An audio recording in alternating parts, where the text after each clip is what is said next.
You guys know I'm all about the mismatching socks.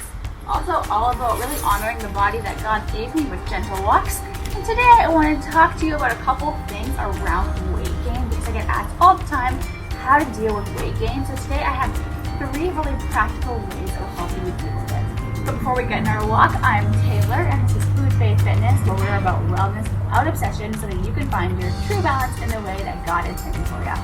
Let's go. So the first kind of way that I tell the women that I work with to deal with weight gain and what has helped me in the past is to switch my mindset around the word weight.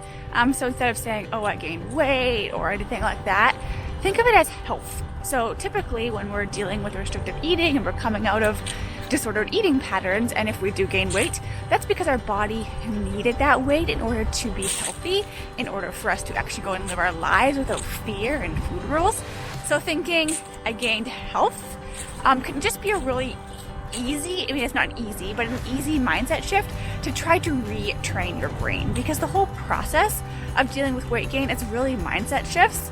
And when we've been thinking a certain way about our weight or our ideal weight for so long, it's created these pathways in our brain. So our brain thinks these things and believes that they're true. And in order for us to really heal our mentality and heal our mindset around weight and food, we have to create new pathways. And that only happens if we keep telling ourselves new thoughts. Even if we don't truly believe them yet, the more we keep forcing our brains to think them, eventually our brain will create these new pathways and we will believe these things to be true, and it makes it a lot easier. But we have to do the hard work of telling ourselves these things and that, we gained health instead of weight in order for that to start happening. So the second way, and probably one of my most favorite ways, is to define your ideal self.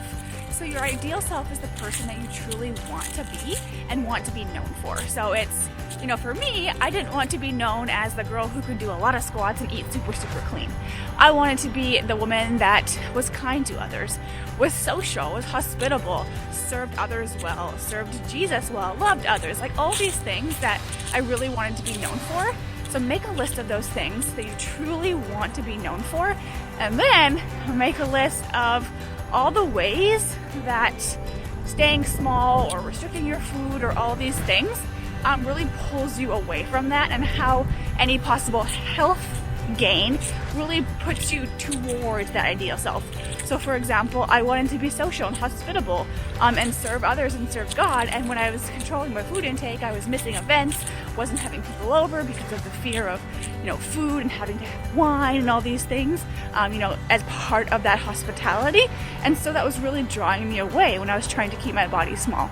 But when I gained weight and gained health, I was able to go out and be social, go to church functions that had food and potlucks, all these things that I really wanted to be known for. Really, the weight that I gained allowed myself to be this ideal person and to start to actually become known for and be the person that I truly wanted to be, because I don't want to die and then sort of be morbid, but my gravestone to say did lots of squats and ate really clean. I wanted to say, like I said, served God, loved others, was a good wife, was a good friend, and gaining weight and gaining health allowed me to start being this ideal person. And then last but not least, number 3 is to make a list. I'm all about the lists of your values. So this is different than your ideal self, but the things that you value in life. So for example, I value date nights with my husband as one of my values. And the weight that I gained and the health that I gained, because I want to make sure we keep changing that mindset to health, really allowed me to go out for spontaneous date nights. Or even if they weren't spontaneous, just a whole lot less fear around date nights and have to Google menus before, all these things. And it allowed me to be more present, on date night. Because before, if we went out to a place and I was eating something scary or I didn't know the calories, I would just be constantly obsessing over the food that I was eating, and I wasn't even present with the conversation with my husband. So I actually called the weight that I gained my pizza party pounds, and I tell this to a lot of people because the weight allowed me to go out for spontaneous pizza nights with my husband, which is something that I could never do when I was controlling my calorie intake and controlling my body and trying to be smaller and prevent weight gain. So even having a fun name like your pizza party pounds or your date night pounds or your ice cream pounds, because you can go for ice cream with your kids, or something like that, can just really help you connect reflect back to why you're trying to heal your relationship with food in your body and see the weight gain as not really a negative thing, because it's actually allowing your life to open up. I always say I lost my abs, but I gained my life. So these 3 strategies can be really helpful when you're really just trying to change your mindset and deal with and accept weight gain. So I hope you found these 3 tips helpful. Let me know in the comments which one really helped you the most and what one you're going to start practicing this week. It's really just a powerful mindset shift to start seeing weight gain as health gain and really allow how this weight lets us live our life. So we know that our weight does not equal our worth, so I'll see you in the next video.